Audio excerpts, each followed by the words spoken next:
कमल में राम लिपट जाऊं रज बन के तेरे चरण कमल में, तेरे चरण कमल में राम लिपट जाऊं रज बन के तेरे चरण कमल में, तेरे चरण कमल में राम लिपट जाऊं रज बन के तेरे चरण कमल में राम लिपट जाऊं रज बन के तेरे चरण कमल में राम लिपट जाऊं रज बन के तेरे चरण कमल में राम लिपट जाऊं रज बन के तेरे चरण कमल में राम लिपट जाऊं रज बन के तेरे चरण कमल में राम लिपट जाऊं रज बन के तेरे चरण कमल में राम लिपट जाऊं रज बन के तेरे चरण कमल में राम लिपट जाऊं रज बन के तेरे चरण कमल में राम लिपट जाऊं रज बन के। पूज्यपाद स्वामी जी महाराज ने अष्टावक्र का आज का प्रसंग महाभारत से लिया है। महाभारत में अष्टावक्र की कथा वर्णित है, उसी से स्वामी जी महाराज ने ये प्रसंग लिया है।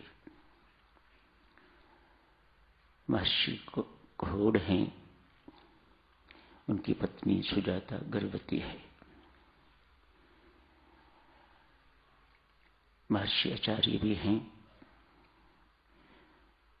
रोज रात को वेदों का अध्ययन करते हैं। सुबह अनेक शिष्य उनके पास आते हैं, उन्हें वेद पढ़ाते हैं। ये उनका नियम न जाने कब से निभ रहा है। आज जब शिष्यों को शिक्षा दे रहे हैं, एक आवाज सुनी, पिताश्री आप रात भर वेदों का अध्ययन करते रहे, लेकिन इस वक्त आप गलत पढ़ा रहे हैं।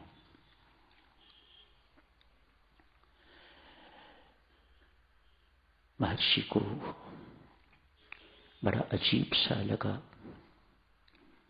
कौन है ये उदंड, ये आवाज कहां से है। इधर उधर झांका, कोई दिखा नहीं। शिष्यों के सामने मुझे अपमानित कर रहा है, मुझे गलत बता रहा है। मैं आचार्य हूं, विद्वान हूं, कौन है ये। खोज करने पर नहीं दिखा। पुनः आचार्य ने अपने शिष्यों को पढ़ाना शुरू किया, जारी रखा। पुनः आवाज आई, पिताश्री आप गलत पढ़ा रहे हैं, ये सही नहीं है, ये शास्त्र के अनुसार नहीं है।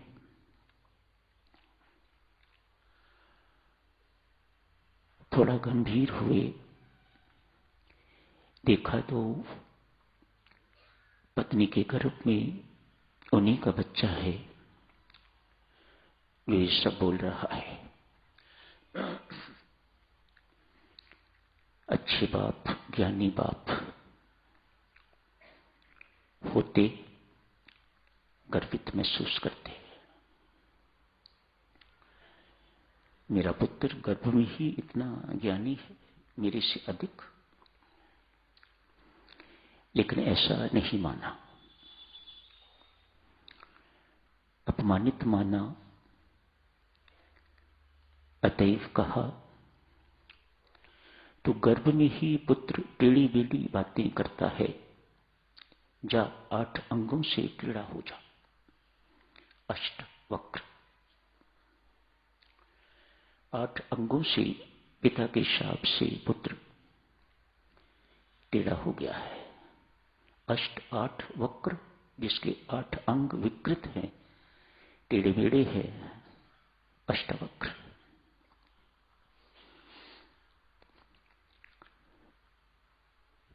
कहते हैं पुत्र में समर्थ था, पिता के शाप को निरस्त कर देता,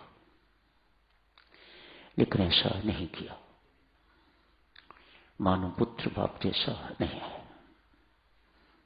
आगे है, शाप स्वीकार किया, 8 अंगों से टेढ़ा पुत्र पैदा हुआ। पुत्र पैदा होने से पहले ही अष्टवक्र राजा जनक की सभा में एक बंदी नामक महापंडित से परास्त होके तो उन्हें जल समाधि दे दी गई थी। ही वॉज नो मोर। अष्टवक्र थोड़े बड़े हुए हैं, मां से सारी कहानी सुनी। पिताश्री को वापस लाऊंगा, अष्टवक्र ने कहा।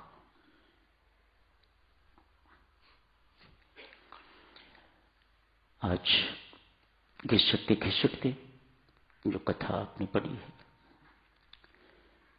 राजा जनक की सभा में चले गए, जाके बत्ती को चैलेंज किया,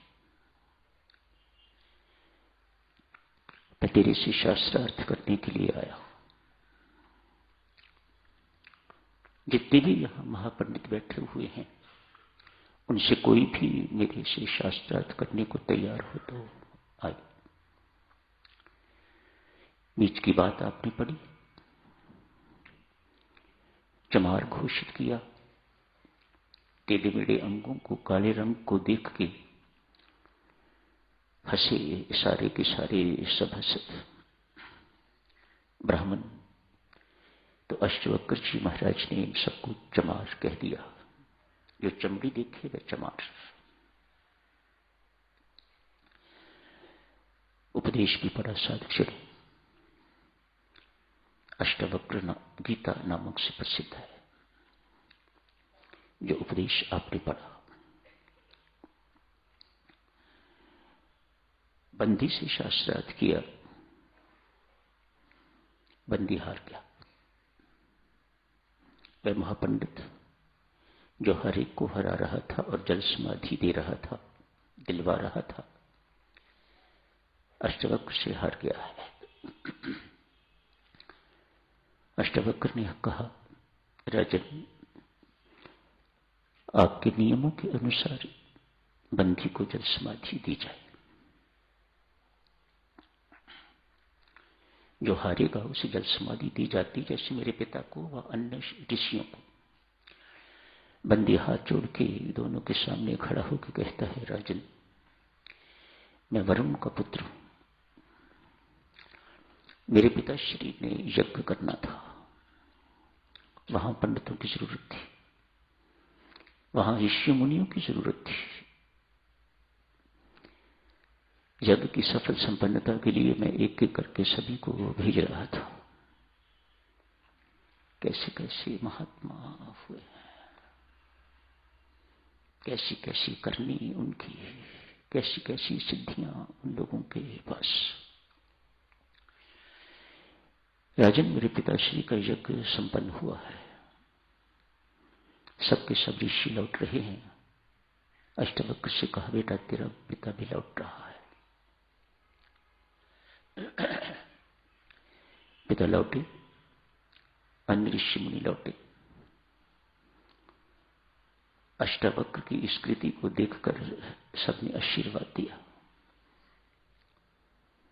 बेटा सामने नदी है, इसलिए जाके स्नान कर। स्नान किया, सब अंग ठीक हो गए। ये तो ही साक्षी महर्षि महामुनि अष्टवक्र की कथा। परसों साधक जी में एक पत्र आया दिल्ली से, किसी देवी को। लिखती है, मैंने व्रत लिया था, 20,000 रोज का जाप करूंगी, सुबह शाम ध्यान में बैठूंगी। मेरे से एक दिन भी नहीं निप पाया। कारण लिखती हैं, कई वर्षों से अपनी सहेली के कहने पर मैंने बहुत स्वाध्याय किया। मुझे ज्ञान में रुचि हो गई। यहां की उपासिका, मैंने अष्टवक्र गीता पढ़ी, मैंने गुरु गीता पढ़ी, वेदांत के अनेक ग्रंथ पढ़े। मुझे नींद नहीं आती थी। इतनी लगन, वह तो लगन कहती है, मैं तो कहूंगा कि इतनी व्यसनी हो गई वो स्वाध्याय के प्रति। स्वाध्याय बिना रहा न जाता था। रात को उठ उठ के दोपहर पढ़ती। इतनी चिट्ठी पढ़ी तो कुछ मेरे भाव भी उठे होंगे भीतर। शाबाशी भी दे रहा था। मन ही मन सोच रहा था क्या हुआ होगा इसके बाद। तो अगले ही 2-3 पंक्तियों में लिख दिया कि इस वक्त मैं इतनी भ्रांत हूं, मेरे अंदर प्रश्न ही प्रश्न है। मेहरबानी करके मेरे प्रश्नों का उत्तर दो।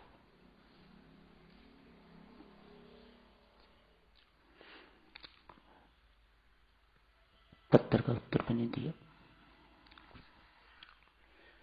ब्रह्म विद्या देवियों, सज्जनों, न पुस्तकों से मिलती है, न ही पत्थर व्यवहार से। भगवान श्री गीता जी में फरमाते हैं, पार्थ, संतों महात्माओं की चरण शरण में जाओ, वे तुम्हें ज्ञान देंगे। तेरे अंदर जिज्ञासा होनी चाहिए, विनम्रता होनी चाहिए, सेवा का भाव होना चाहिए। जाके उन्हें बार बार नमस्कार कर,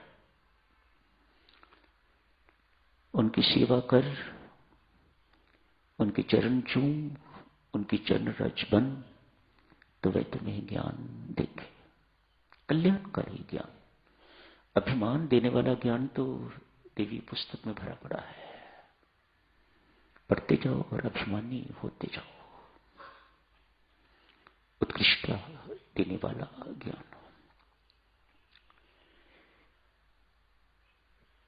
पोस्ट कार्ड लिखता हूं, सो थोड़ी पंक्तियों में लिखा, देवी, जिस लगन से तूने ज्ञान उपार्जन के लिए स्वाध्याय किया है, इसी लगन से यदि तूने राम नाम जपा हुआ होता तो तेरी बहुत यात्रा आज तक तय हो गई होती।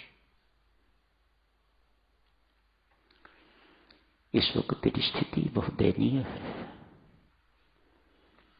तेरे अंदर भ्रांतियां ही भ्रांतियां हैं। ये भी तो ज्ञान है। इस ज्ञान को क्यों नहीं पकड़ा? मुख से जपिए राम और हाथ से करिए काम। स्वामी जी महाराज का देवी कितने संक्षिप्त शब्दों में महाज्ञान। इस ज्ञान को क्यों नहीं पकड़ा? तो किस ज्ञान के पीछे पड़ गई है?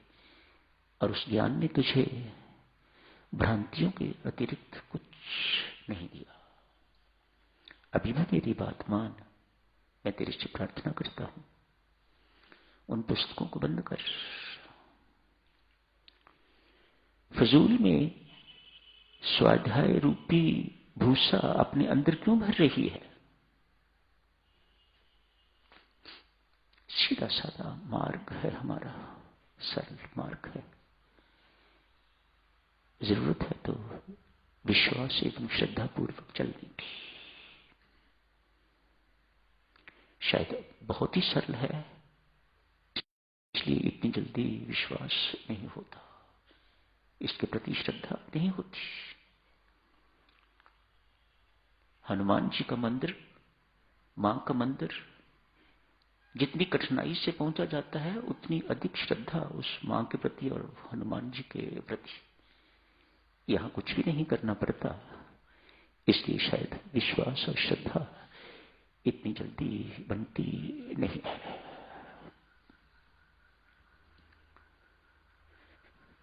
सबसे साक्षी निवेदन है,